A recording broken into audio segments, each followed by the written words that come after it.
Buenos días, buenas tardes, buenas noches, ¿cómo estás? Yo espero que bien. Soy el doctor Cristian Graciola y hoy nosotros vamos a tener más una clase de Clínica 2 donde vamos a hablar al respecto de la insuficiencia renal aguda. Nosotros en esa clase yo traté de resumir al máximo y dejar lo más sencillo posible. Cualquier duda que tengas, envíame un mensajito que ahí nosotros vamos a desarrollar toda tu duda y vamos a sanar tu duda, vamos a sacar tu duda. Insuficiencia renal aguda. ¿Qué es? Bueno, básicamente es cuando el riñón deja de andar, o sea, es un deterioro brusco de la función renal. De la nada, el riñón deja de funcionar en horas o días y ahí entonces empieza toda la cagada, porque el riñón es el principal método de detoxificación de nuestro cuerpo. Es el riñón quien filtra la sangre y entonces elimina los desechos tóxicos. Así que cuando tenemos una disminución, un deterioro de esa función, nosotros vamos a tener la acumulación de desechos tóxicos. Y todo eso, como su propio nombre ya dice, como son tóxicos, van a tener afectaciones sistémicas. Entonces, lo que más se pregunta en el examen al respecto de la insuficiencia renal aguda son básicamente los criterios diagnósticos. ¿Qué es una insuficiencia renal aguda o cuando yo digo que hay una insuficiencia renal aguda en mi paciente? Básicamente cuando disminuye la diuresis. Cuando el paciente deja de orinar menos de 0,5 mililitros kilo hora durante 6 horas o más, ahí nosotros podemos decir que nuestro paciente está en una insuficiencia renal aguda.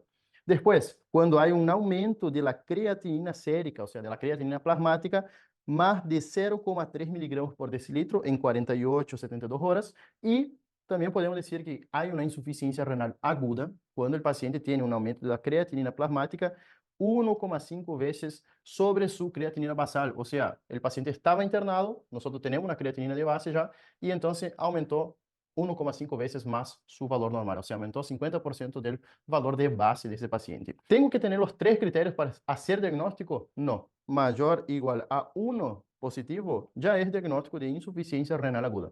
Hay que saber lo siguiente, cuando nosotros tenemos insuficiencia renal aguda, tenemos que saber que la mayoría son prerrenales. ¿Qué yo quiero decir prerrenales? Todo lo que llega antes del riñón. O sea, cuando yo, por ejemplo, tengo acá una placa de aterosclerosis, una ateromatosis acá arriba, tengo una placa llegando a la arteria, no llega sangre, disminuye el filtrado glomerular, lesiona el glomérulo, entonces yo puedo decir que es una insuficiencia renal prerrenal. Pero la mayoría de las causas de insuficiencia renal prerrenal son causas donde nosotros tenemos disminución de la volemia.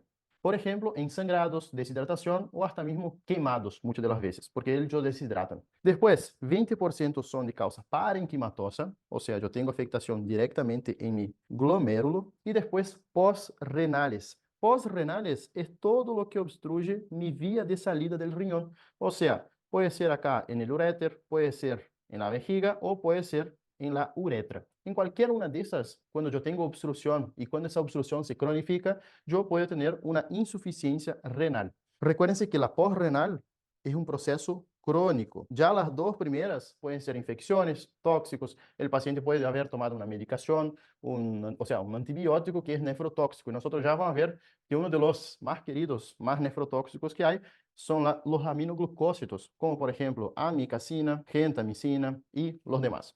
Pero básicamente, recuérdense que lo normal es que el riñón, acá abajo, lo normal es que llegue sangre por la arteria, salga la sangre por la vena y toda esa sangre es filtrada acá adentro, va a formar la orina.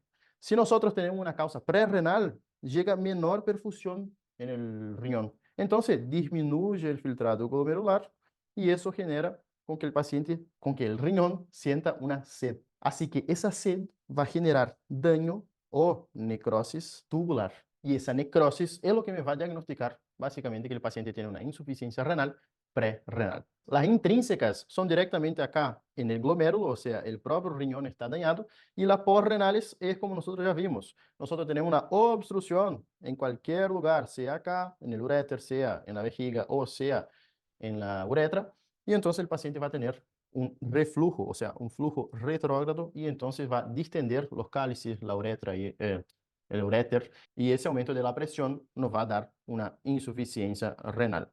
Recuérdense que las posrenales son cuando se cronifica, cuando la obstrucción es crónica. ¿Cómo se clasifican las insuficiencias renales? Bueno, ya vimos que es prerrenal, renal y posrenal, que eso es lo que más se pregunta. O sea, esa clasificación cita acá es la que más se pregunta. Después, Hay algunas cositas que tenemos que saber que también pueden entrar en el examen. Por ejemplo, la insuficiencia renal aguda se puede también clasificar a su volumen de diuresis. Si, por ejemplo, el paciente no orina nada, nosotros vamos a tener una falla renal aguda anúrica, o sea, el paciente orina menos de 100 mililitros por día. Si, por ejemplo, el paciente orina muy poco, es una oligúrica, cuando nosotros tenemos una insuficiencia renal, una falla renal, el paciente orina menos de 400 por día. Y no oligúrica, lo que puede pasar, por ejemplo, en las insuficiencias renales parenquimatosas, o sea, en las renales, nosotros podemos tener una diuresis normal. Porque el riñón, como no funciona su proceso de filtrado, el riñón no va a conseguir concentrar la orina. Entonces, él va eliminando todo lo que va pasando por el glomérulo. Y después, la principal clasificación que siempre se pregunta es la insuficiencia renal aguda, de acuerdo al origen o la localización de la lesión.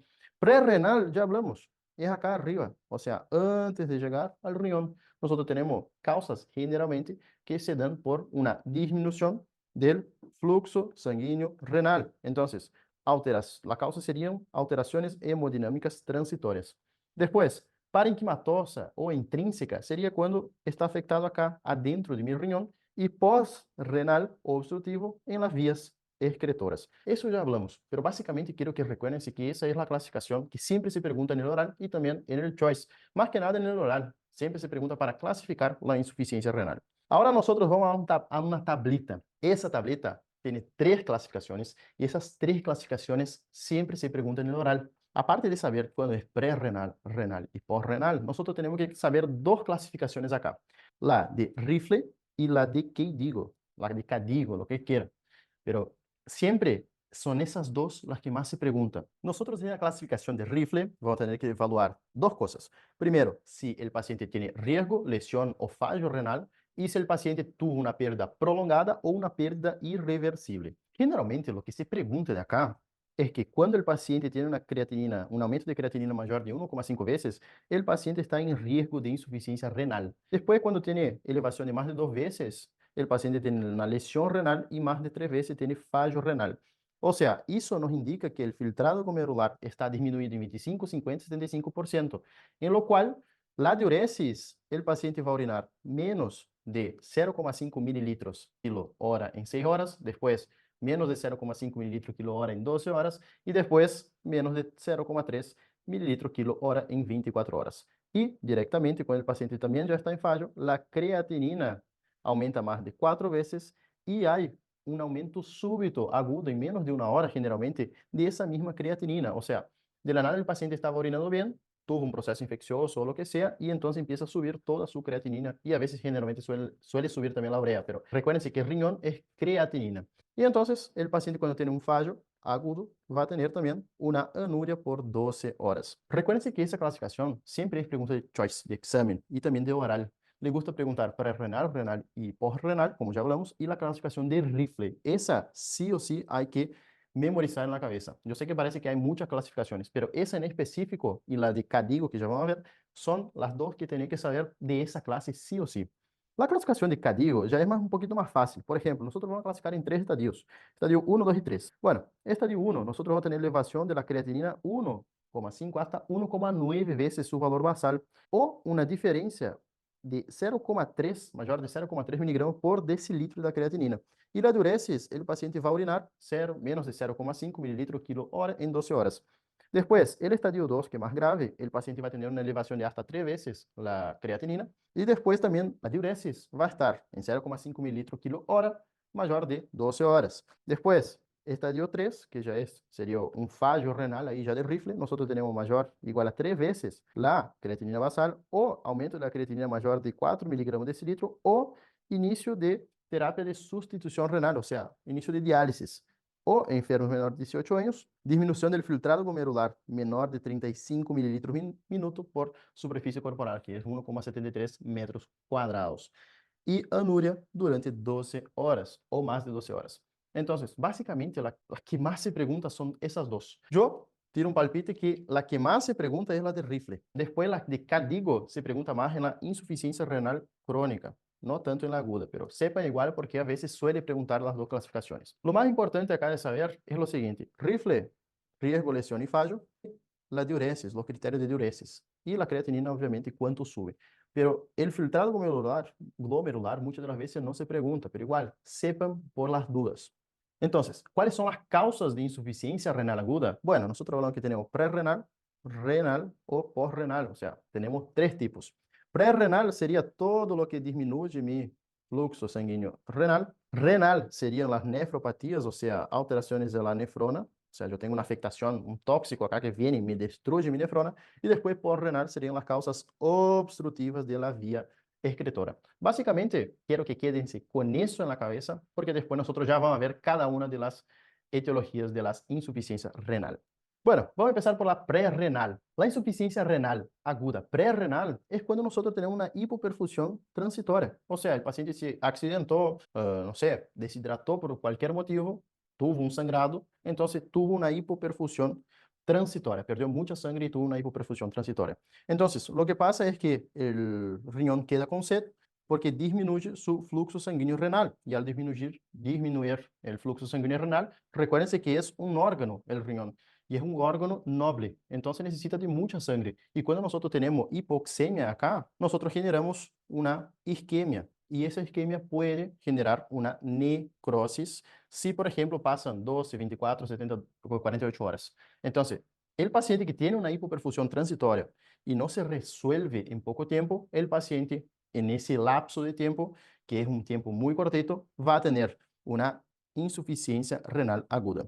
¿Cuáles son las causas, entonces, qué es lo que más se pregunta de todo eso? Generalmente la insuficiencia renal aguda, recuérdense que puede generar por pérdidas, por hipoperfusión transitoria, por pérdidas reales. Sería la deshidratación, como ya hablamos, hemorragias, quemaduras y diarreas. Después, redistribución del flujo sanguíneo, o sea, de la sangre con disminución del volumen circulante efectivo. Las palabras están muy lindas, pero eso sería básicamente tercero espacio. Serían aquellos pacientes que tienen ascitis, por ejemplo, que tienen un gran pasaje de volumen sanguíneo desde el intravascular hasta el extravascular, y síndrome nefrótico, cuando acá nosotros perdemos las proteínas, perdemos la presión oncótica en el síndrome nefrótico. Entonces, lo que va a generar esa pérdida de la presión oncótica adentro del intravascular hace con que los líquidos pasen del intra al extravascular. Después, todas las causas de disminución del gasto cardíaco, o sea, insuficiencia cardíaca congestiva, que el paciente va a empezar a acumular líquido en las piernas, infarto agudo del miocardio, cuando el paciente tiene una complicación mecánica o eléctrica, y hasta mismo arritmias. Las arritmias generan una alteración del flujo sanguíneo, entonces puede generar hipoperfusión renal. No son todas, pero sepan que todo lo que altera mi fluxo sanguíneo renal, todo lo que altera eso puede generar una insuficiencia renal prerrenal. Después, vasodilatación sistémica severa, por ejemplo, en el shock séptico o shock anafilático, y después situaciones especiales, y eso entra en el choice. Bueno, generalmente situaciones especiales serían las alteraciones de la autorregulación. Lo que más se pregunta acá en el choice es lo siguiente, son al respecto de los IECA ARA2 y al respecto de los AINES. ¿Qué es lo que se pregunta acá? Los IECA y ARA2 pueden generar insuficiencia renal aguda, pré-renal, porque impiden la vasoconstricción de la arteríola eferente. Y ECA tiene una E de eferente. Y los AINES, empieza con A, generan vasoconstricción de la arteríola aferente. Entonces, A más A es AINES y arteríola aferente. Y ECA es la eferente. Eso se pregunta en el choice. Y eso ya vi que entró hace 2, 3 años en los choice. Yo sé que es muy fino, pero puede ser que entre también en el choice del examen. Así que básicamente la insuficiencia aguda prerrenal es eso, es una hipoperfusión transitoria que genera lesión en los glomérulos, en las células renales. Recuérdense también que la disminución de la perfusión renal puede ser entonces generada por disminución del volumen extravascular, vasodilatación periférica, vasoconstricción renal y gasto cardíaco reducido.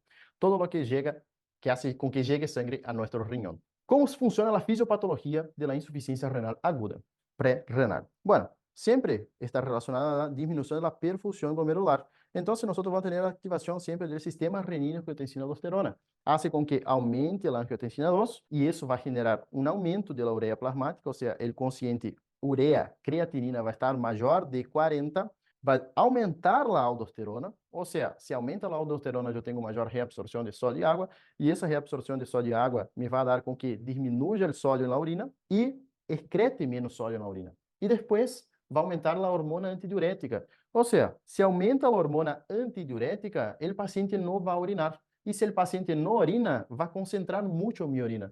Entonces la osmolaridad de la orina va a estar más de 500 miliosmoles por litro. Siendo así, cuando está muy concentrada, nosotros vamos a tener la formación de cilindros hialinos y va a precipitar esa proteína acá, que es la proteína de Tan-Horsfall. Eso entra en el choice. Sí o sí, cuando nosotros tenemos una insuficiencia renal aguda prerrenal, precipita las proteínas, pueden precipitar, no es que siempre, precipitan esas proteínas y entonces va a generar cilindros hialinos. Esos cilindros, en la mejor de las hipótesis, empiezan acá y salen, o en la peor de las hipótesis, van a obstruir el túbulo contorneado, los túbulos renales. Básicamente es eso lo que tienen que saber sí o sí de la insuficiencia renal aguda prerrenal. Como yo te dije, traté de resumir al máximo para que quede lo más sencillo.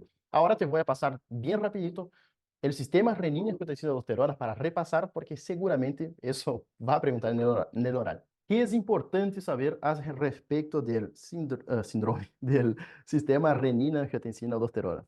Recuérdense que en el hígado nosotros tenemos la formación de angiotensinógeno, o sea, el hígado libera angiotensinógeno, la renina es liberada por el riñón y entonces el angiotensinógeno y la renina forman la angiotensina 1 y la angiotensina 1 en los pulmones por la enzima ECA va a se transformar en angiotensina 2, que es la enzima activa. ¿Cuál función tiene esa enzima, la angiotensina 2? Bueno, tiene básicamente de ir al músculo liso y generar vasoconstricción. Después, libera, hace con que la hipófise libere ADH. En la corteza de la suprarrenal, nosotros vamos a tener liberación de aldosterona y en el riñón vamos a tener mayor reabsorción de sodio y agua. Esas son todas los mecanismos, esos son todos los efectos que tiene la angiotensina 2. Sí, tiene más algunos, pero principalmente esos efectos es lo que hacen con que aumente la presión arterial. Recuérdense que si yo tengo una presión reducida acá en mi riñón, él siempre va a activar, siempre va a activar mi sistema renina-angiotensina-aldosterona, que recuerden que si llega menos sangre, llega menos sodio. Cuando mi riñón sensa menor cantidad de sodio, activa el sistema renina-angiotensina-aldosterona. Básicamente es eso lo que se pregunta en el examen, todo ese recorrido ahí, del angiotensinógeno, la renina, angiotensina 1, 2 y sus efectos. ¿Cuál es la clínica de una insuficiencia renal prerrenal? Bueno, es básicamente la causa. O sea, el paciente va a tener signos y síntomas relacionados a la hipovolemia. O sea, va a tener taquicardia, apnea, sudoración, hipotensión, puede tener mareo, tontura, náusea, a veces va a tener vómitos y también puede tener alteración del sensório. Pero recuérdense que el paciente acá en renal, lo más importante es que nosotros sepamos el volumen urinario de ese paciente. O sea, es imposible nosotros no decir en oral, por ejemplo, que decimos toda la clínica del paciente y nos olvidamos del volumen de la diuresis oral de nuestro paciente. Eso no es aceptado. Sí o sí tiene que recordar de decir que la diuresis horaria sí o sí va a ser muy importante. Después, clínicamente, recuérdense que como no llega sangre, sale menos, mi riñón está andando, entonces va a tener oliguria o la orina va a estar muy concentrada. Y el tratamiento es tratamiento de la causa. Es muy sencillo eso, o sea, el paciente está deshidratado, nosotros le rehidratamos, le hacemos la restitución volémica, o sea, sería básicamente reponer lo que fue perdido. Y también recuérdense que si, por ejemplo, el paciente tuvo una diarrea, vómito, todo eso, recuerden de reponer iones, o sea, reponer sodio, potasio, calcio y magnesio. Es lo básico que nosotros tenemos que saber. Y, obviamente, reponer líquido, porque si nosotros no reponemos los líquidos, el riñón va a quedar sin sangre, sin flujo sanguíneo renal, entonces va a generar inúria renal. Vamos ahora a la insuficiencia renal aguda parenquimatosa, o sea, en el riñón, en el parénquima renal. Generalmente, la insuficiencia renal aguda parenquimatosa es una disfunción de cualquier compartimento renal, vaso, túbulo, intersticio, lo que sea. Entonces, ¿cuáles son las causas de esa lesión adentro del parénquima? Nosotros vamos a decir que puede ser algo que directamente vaya y le agarre un puñalazo directo ahí al túbulo. Entonces, por ejemplo, cuando nosotros tenemos hipoperfusión mantenida, nosotros vamos a tener necrosis de los túbulos. Entonces, esa necrosis tubular va a generar una insuficiencia renal parenquimatosa. O sea, nosotros hablamos recién que una insuficiencia renal aguda pré-renal, nosotros tenemos una hipoperfusión transitoria. Acá no, acá esa hipoperfusión ya es mantenida. Entonces nosotros vamos a tener la famosa necrosis tubular aguda. Por eso, la hipoperfusión daña el túbulo, entonces vamos a tener necrosis tubular aguda. Necrosis del túbulo por hipoperfusión. Después, la que más se pregunta, lo que más, o sea, en los choice, en los orales, lo que más, o sea, lo que más se pregunta mismo es respecto de la insuficiencia renal parenquimatosa de causa tóxica. Siempre se pregunta cuáles son los tóxicos, ¿Cuáles son los tóxicos que generan eso? Y los tóxicos siempre clasifican en endógenos y exógenos. Endógenos, presten atención en esos tres que yo te voy a pasar. La hemoglobina, cuando nosotros tenemos una hemólisis severa, una degradación de la hemoglobina de manera, o sea, muy severa, nosotros vamos a tener la liberación de bilirrubina. Pero tanto la hemoglobina en una hemólisis severa y tanto la bilirrubina en exceso van a dañar los túbulos. Entonces, cuando yo tengo una hemólisis, degradación y liberación de la hemoglobina, la bilirrubina, en realidad sería solo la globina y la bilirrubina, nosotros vamos a tener sí o sí, casi seguro que un daño renal. Después, mioglobina. La mioglobina también. ¿Qué pasa? Cuando el paciente se quema, por ejemplo, tiene un gran quemado, el paciente empieza a liberar mioglobina. Justamente la célula degradada empieza a ingresar ahí, o sea, cuando se degrada la célula muscular, ingresa la torrente sanguínea y va a ser filtrada acá en el riñón. La mioglobina tiene una capacidad desastrosa de llegar al riñón, se deposita ahí y tapa los túbulos. Entonces, al tapar esa sustancia tóxica, al quedar ahí en los túbulos, va a generar una necrosis tubular, una alteración, una afectación tubular. Después, esos son los tóxicos endógenos, y eso siempre se pregunta en el oral. Después, los exógenos, los más frecuentes son los fármacos, por ejemplo, aminoglucósidos, como ya hablamos, amicacina, gentamicina, por ejemplo. La vancomicina, que es un glucopéptido, también puede entrar acá. Después, las cefalosporinas también son nefrotóxicas, pero recuérdense siempre de los aminoglucósidos. Contrastes yodados. Acá estamos en un punto de inflexión. Generalmente los contrastes, el paciente que es insuficiente renal agudo, el paciente no va a poder hacer estudio, por ejemplo, la tomografía con contraste, justamente porque el yodo genera una afectación tubular, él irrita el túbulo y entonces le puede dañar más al riñón. Y después los anestésicos también pueden generar insuficiencia renal aguda parenquimatosa, o sea, de causa renal. Cuando nosotros tenemos, por ejemplo, cristales de ácido úrico acá adentro del riñón, nosotros podemos tener la obstrucción tubular. Y esa obstrucción tubular puede ser que genere también una insuficiencia renal. Las proteínas de Benz Jones, en el caso de las neoplasias hematológicas, también pueden tapar los túbulos y los fármacos como indinavir y las sulfonamidas también pueden hacer con que haya una obstrucción intratubular y eso puede generar sí o sí una insuficiencia renal aguda parenquimatosa. Pero lo que más se pregunta acá son a respecto de la toxicidad isquémica, los tóxicos, adentro los contrastes yodados, esas tres que yo te hablé de los endógenos, sí o sí tiene que hablar, recuérdense de la mioglobina del paciente quemado y también de la obstrucción por ácido úrico o proteínas de Benz Jones. Esas son todas las lesiones directas al túbulo. Tenemos cosas que afectan de manera indirecta. Por ejemplo, causas glomerulares, como las glomerulonefritis, que nosotros vamos a tener una clase propia solo de glomerulonefritis primaria y secundaria, también pueden generar insuficiencia renal parenquimatosa, porque va a afectar mi glomérulo. Después, vasculitis, aterembolia, coagulación intravascular diseminada, também pode ser causas de lesão indireta do túbulo, e túbulo intersticial, por exemplo, a necrose tubular aguda, como já falamos, isquêmica ou nefrotóxica, e a nefritis intersticial aguda.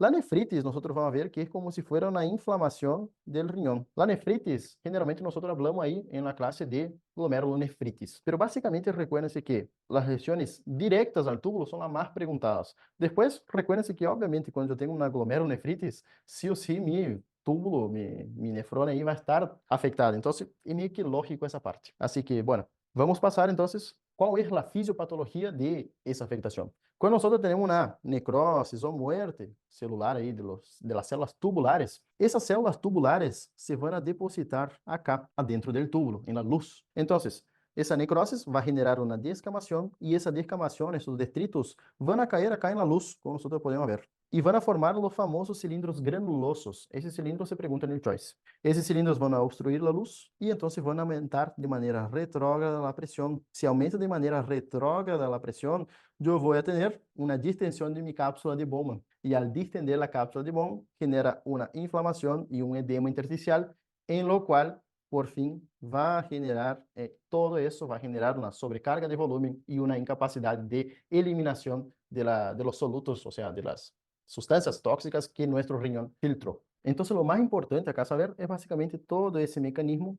Lo que pasa, por ejemplo, cuando tenemos una necrosis tubular aguda. Los detritos generan una presión acá, obstruyen la salida y entonces generan flujo retrógrado. Entonces mi riñón ya no tiene más función. ¿Cuál es la clínica de la insuficiencia renal aguda parenquimatosa? Tenemos tres estadios. La fase inicial o de instauración generalmente dura 1 a 3 días. Generalmente es el inicio del tóxico, o sea, el paciente tomó un antibiótico ayer, vamos a poner, empezó a tomar gentamicina, y entonces generó esa gentamicina, como es tóxica al riñón, generó daño en los túbulos. Ese periodo de lesión tubular por el fármaco, por el tóxico, lo que sea, generalmente ustedes van a ver que ocurre de 1 a 3 días y después se instala la lesión tubular. Al instalarse la lesión tubular, nosotros vamos a tener oligonuria, o sea, el paciente deja de orinar. La segunda etapa sería la fase de mantenimiento, que serían los 10 primeros días. Esa es la fase más grave, porque justamente el paciente no va a conseguir eliminar los desechos tóxicos. Entonces va a acumular todo sodio. Por ejemplo, vamos a ver acá que tiene hiperpotasemia, va a tener sobrecarga de volumen y el paciente no consigue eliminar los volúmenes, lo que él recibe. Entonces lo que va a pasar es que toda esa incapacidad de eliminación va a generar sobrecarga de cosas tóxicas en el cuerpo. Y ese desecho tóxico que nosotros vamos a hablar acá son de extrema importancia porque el paciente puede morir por acúmulo de estos desechos. Por ejemplo, el paciente puede tener acúmulo de la urea, generando una toxicidad urémica. El paciente puede tener acidosis, hiperpotasemia, como ya hablamos, y sobrecarga de volumen. Hay otras que puede tener, pero las principales son esas. Y llega un punto que el paciente puede necesitar la diálisis de urgencia. Recuérdense que la diuresis en esa fase es variable, o sea, el paciente puede tener oligonuria o puede tener una diuresis normal. Justamente porque si yo tengo lesión en mi unidad renal, yo puedo tener o la incapacidad de concentración o la capacidad, o el paciente no va a orinar nada, o sea, no va a pasar nada. Pero los criterios de diálisis de urgencia, sí o sí, tienen que saber porque siempre se pregunta, tanto en el choice como en el oral. Sí o sí, te va a preguntar, seguro, casi, o sea, 90% que te va a preguntar los criterios de diálisis de urgencia. Los criterios son los siguientes. Para quedar más fácil, nosotros creamos una mnemotécnica que son las vogales A, E, I, O, U. A de acidosis, cuando el pH está menos de 7,1, E de electrolitos, o sea, hiperpotasemia mayor de 6,5 miliequivalente por litro. Ingesta de tóxico, por ejemplo, el paciente ingirió litio, salicilatos o alcohol, y nosotros, como no conseguimos eliminar, tenemos que hacer diálisis. Sobrecarga de volumen, refractar el tratamiento médico, y sí o sí, esa palabrita acá tienen que hablar, porque si no está incompleta la respuesta. Y uremia, o sea, síntomas urémicos, encefalopatía urémica, pericarditis urémica, convulsiones, siempre cuando la uremia esté mayor de 200, nosotros tenemos riesgo de encefalopatía, pericarditis, porque la urea irrita todas las serosas. Entonces, la pericarditis, por ejemplo, es el paciente viene con dolor de pecho, pero en realidad no tiene un infarto, está teniendo una pericarditis por inflamación de esa pleura, de esa víscera. Las complicaciones son esas. Lo que hay que saber es que después, pasado esa parte, esa fase aguda, nosotros vamos a tener la fase de resolución después de los 10 días. Generalmente es caracterizada por una poliuria ineficaz, o sea, el paciente orina mucho, pero no concentra nada, sigue acumulando los desechos. Justamente porque si mi túbulo no está funcionando, yo tengo básicamente, pasa la sangre, pero no es reabsorbido nada, o sea, pasa los líquidos y no es nada reabsorbido. Entonces, esa fase de resolución com essa poliúria ineficaz, que vai perdurar, vai durar mais ou menos hasta que se recupere a função renal e a capacidade de concentração da diuresis. E essas são as principais fases de la insuficiencia renal aguda parenquimatosa. ¿Cómo se hace el tratamiento de la insuficiencia renal aguda parenquimatosa? Siempre cuando el paciente tenga una necrosis tubular aguda, por ejemplo, siempre recuérdense, las principales causas son o isquemia prolongada o tóxicos. Entonces, retirar los medicamentos, los nefrotóxicos, como en cualquier falla renal aguda, manejo de las complicaciones como alteraciones iónicas, equilibrio ácido-base, todo eso sería tratamiento de soporte. Después, manejo del volumen. Si el paciente está reteniendo mucho sobrecarga del volumen, es obvio que nosotros no le vamos a dar suero. Entonces, le vamos a dar suero si el paciente necesita y a veces le podemos agregar un diurético de acuerdo a la función renal del paciente. Recuérdense, y esa es pregunta de examen de oral, la furosemida, cuando nosotros no tenemos una función renal adecuada, la furosemida es nefrotóxica, por increíble que parezca. Entonces, manejo del volumen es sumamente importante porque si no el paciente va a quedar con hipertensión arterial. Tratamento de la causa, por ejemplo, la glomerulonefritis, como nosotros vamos a ver, si el paciente tiene una glomerulonefritis infecciosa, nosotros le vamos a tratar, o si, por ejemplo, el paciente tiene una vasculitis, que es una inflamación de los vasos, nosotros le tratamos la vasculitis con corticoide, por ejemplo, y después la hemodiálisis, acá está hemólisis, pero es hemodiálisis urgente en los casos que el paciente no logre el tratamiento adecuado, o sea, nosotros lo empezamos a tratar de manera clínica y el paciente no mejora. Entonces ahí hacemos la diálisis de urgencia, que es el A, E, I, O, U, como nosotros ya vimos en los criterios de diálisis. Vamos ahora a la insuficiencia renal aguda pós-renal. Essa já é muito mais fácil. La pós-renal é quando nós temos uma obstrução da via urinária. Vai aumentar acá a pressão, ou seja, vai distender a pelvis renal, de manera ascendente o retrógrado, va a aumentar la presión. O sea, si yo tengo, por ejemplo, una obstrucción acá en el uréter, yo tengo aumento de la presión acá arriba. Si yo tengo acá en la uretra, por ejemplo, por una hiperplasia prostática benigna o un tumor, sea externo de la vía biliar, o sea, en la luz de la vía, adentro de la vía biliar, de la vía renal, nosotros vamos a tener la obstrucción y entonces va a generar un flujo retrógrado hacia vejiga y después hacia uretra y después va a llegar en el riñón. ¿Cuáles son las causas? Las causas nosotros vamos a llamar uropatía de uropatías obstructivas. Las causas pueden ser infravesical, supravesical, intrínseca o endoluminal. Infravesical es todo lo que está acá abajo de la vejiga. Por ejemplo, hiperplasia prostática benigna, neoplasias de la próstata, todo eso van a ser causas infravesicales, o sea, debajo de la vejiga. Después, causas supravesicales, acá arriba, nosotros vamos a tener compresiones extrínsecas, por ejemplo, un tumor de intestino, neoplasias digestivas y ginecológicas que comprimen acá mi uréter. Y después las causas intrínsecas, endoluminales, ahí, nosotros vamos a tener las piedras, los coágulos, los tumores, lo que sea. Pero un ojo acá, una observación. Miren acá la hiperplasia prostática benigna o la próstata. Recuérdense que la uretra sale de la vejiga en el hombre y pasa por la próstata. Nosotros tenemos la porción de la uretra prostática, que es cuando pasa bien acá por el medio de la próstata. Cuando nosotros tenemos una hiperplasia prostática benigna o algo que comprima esa uretra, nosotros vamos a tener retención de orina. Esa retención de orina, o sea, esa uropatía obstructiva, va a ser seguramente infravesical, justamente porque la próstata le está comprimiendo la uretra y no le deja salir la orina. ¿Cuál es la clínica entonces que el paciente puede venir cuando tiene una insuficiencia renal aguda post-renal? Recuérdense que como nosotros estamos hablando de una obstrucción de la vía, nosotros podemos tener que el paciente venga con globo vesical. Globo vesical es esto de acá que ustedes están viendo. O sea, es cuando el paciente tiene una obstrucción en la salida, ahí en la uretra, por ejemplo, y ahí esa obstrucción no deja salir la orina. El riñón queda funcionando igual. O sea, queda formando orina, orina, orina, y la vejiga empieza a distender, distender, distender, y el paciente acá sí, viene con mucho dolor. Intentar palpar eso, que parece una masa cuando el paciente llega, el paciente siente mucho dolor. Y el secreto acá está en lo siguiente, aparte del dolor, el paciente va a decir que no orina, o sea, en la anamnesis ya le va a decir que no orina, y también le va a percutir en esa zona, y esa zona va a estar mate. Entonces ahí ya tenés tu diagnóstico. No orina, dolor abdominal, dolor lumbar, y también la parte acá, mate, la región abdominal, generalmente en el hipogastrio mate, ya sabes que es un globo vesical. ¿Cuál es el tratamiento? El tratamiento ya vamos a ver, pero depende de la causa. Si es, por ejemplo, una uropatía obstructiva, acá casi seguro que es infravesical, tenemos que ver si no es, por ejemplo, un tumor dentro de la vía de la uretra o si es, por ejemplo, una hiperplasia prostática. Pero básicamente el globo vesical, el paciente viene así. Ya tuve varios pacientes que vienen así, entonces ya les digo porque ya sé cómo funcionan las cosas. Después, el paciente puede venir con hematuria y recuérdense siempre que el tiempo riñón acá. Si, por ejemplo, el proceso cronifica, el paciente va a generar una necrosis tubular aguda, porque recuérdense, está obstruido mi vía de salida. Si está obstruido mi vía de salida, vuelve al riñón y le afecta al riñón, o sea, le afecta ya en el túbulo. Aumenta, dilata el cálice a la pelvis renal y entonces genera una afectación retrógrada. La diuresis es muy variable, va a depender de acuerdo al grado de obstrucción. E quando se desobstrui, generalmente aparece uma poliúria. E óbvio, imagine, esse globo vesical acá que vocês estão vendo, que foi um globo vesical pós-operatório, o paciente orinou 2.200 mililitros, ou seja, 2 litros e 200. E a capacidade da vejiga generalmente é 150, 300 mililitros, hasta 500 pode chegar. Então, imaginem, ele já estava com a capacidade de 7, 8 vezes mais de sua capacidade habitual. Imaginen o dolor desse paciente. Quando desobstrui todo isso, o paciente é óbvio que vai ter poliúria, porque está todo retenido aí.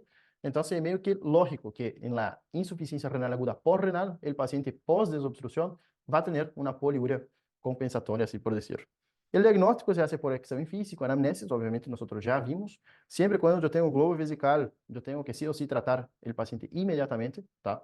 Porque esa vejiga, recuérdense que es un músculo, o sea, puede romperse cuando está muy distendida. Y siempre descarten neoplasia de próstata, porque el tratamiento de la neoplasia de próstata ya es distinto en ese caso. Cuando es supravesical, nosotros vamos a hacer una ecografía renal, o sea, supravesical acá, que va a estar, acá está el riñón, supravesical es cuando está en el uréter. Nosotros hacemos una ecografía renal para evaluar si está dilatado el riñón, la pelvis renal y todo. Entonces, evaluamos la vía, si está dilatada o no, si no hay una obstrucción, por ejemplo, si no es una piedrita, por ejemplo, y ahí, de acuerdo a ese diagnóstico de la eco, nosotros hacemos el tratamiento específico. Por ejemplo, si es un lito, nosotros podemos utilizar catéter duplo J, le podemos poner, si es un tumor de la vía del uréter, por ejemplo, le podemos poner también el catéter duplo J, doble J, duplo J, y si necesario hacemos una tomografía. Pero lo más importante acá es lo siguiente, el tratamiento es de la causa. Siempre tenemos que desobstruir la vía, porque tiempo es riñón. Tratamos de, siempre cuando sea una infravesical, nosotros le ponemos la sonda, ¿tá? La sonda Foley. Le ponemos la sonda, pasamos y dejamos en la vejiga.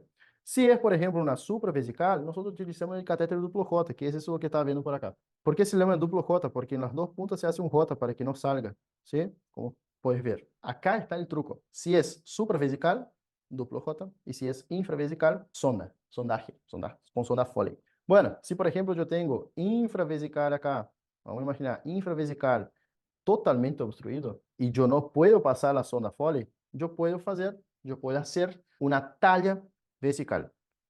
Yo no voy a hacer, el urólogo le va a hacer eso, el nefrólogo también. El tema es que la talla vesical es poner un catéter duro, comunicando desde del exterior con la vejiga, se pone la talla vesical y se pone ligado a una bolsita acá, colectora. El punto es que cuando el paciente, por ejemplo, tiene un tumor de próstata, eso ya vi varios pacientes con talla vesical también. El paciente tiene un tumor que está obstruyendo totalmente la vía de salida, nosotros, la única opción que resta es poner acá una talla vesical.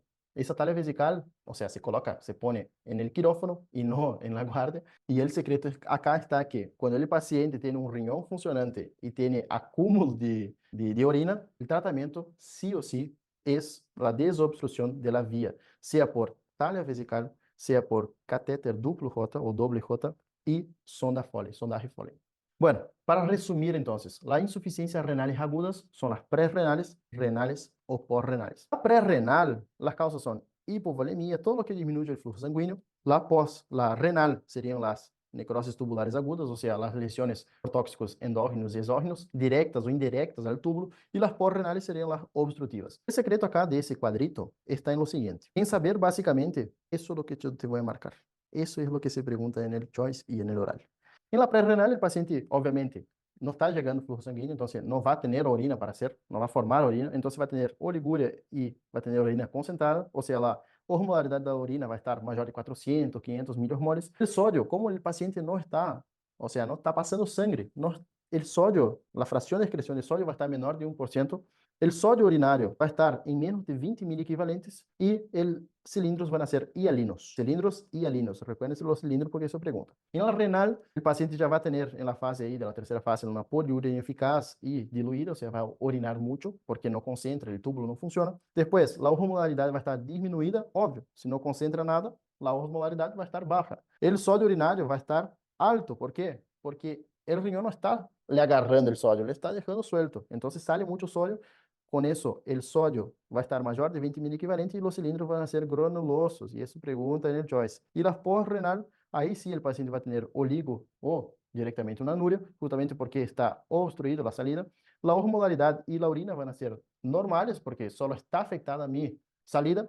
Y recuérdense que el tratamiento acá, sí o sí, tiempo es riñón. Nosotros tenemos que hacer la descompresión urinaria. Y básicamente esa fue la clase de hoy. Yo creo que traté y conseguir resumir al máximo esta clase. Yo sé que parece mucha cosa, pero creo que quedamos bien completos con toda la clase. Yo pasé solamente los tips, lo que más se pregunta para que vos puedas aprovechar al máximo el tiempo. Y bueno, cualquier duda que tenga, envíame un mensaje. Estoy a disposición de todos ustedes. Muchas bendiciones, buenos estudios y nos vemos en la próxima clase.